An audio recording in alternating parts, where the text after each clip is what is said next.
ప్రభునామంలో మీకు శుభం కలుగును గాక. అబ్రాం గురించి చిన్న విషయం మీ ముందుంచాలనుకుంటున్నాను.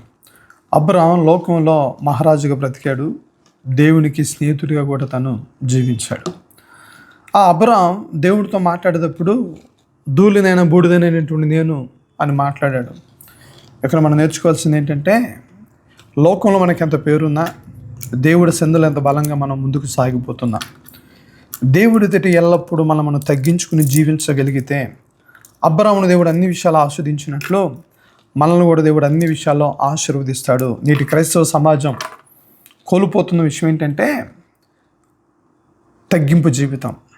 వాళ్ళు ఏలుతున్నది ఏంటంటే గర్వం, అహంభావం. వాళ్ళు అతిశయించేది వారికి ఉన్నటువంటి భూసంబంధమైన విషయాలు. అది కాదు. అబ్రాములాగా దేవుడి ఎదుట మనం తగ్గించుకుని జీవించగలిగితే, క్రీస్తు యేసు కలిగిన మనసు మనం బ్రతకగలిగినట్లయితే, దేవుడు ఎల్లప్పుడూ మనం ఆలకించి అన్ని విషయాలు ఆయన మనం ఆస్వాదించి తన మహిమ కొరకు నిలబెడతాడు. అటు కృప దేవుడు మనందరికీ అనుగ్రహించును గాక. ఆమేన్.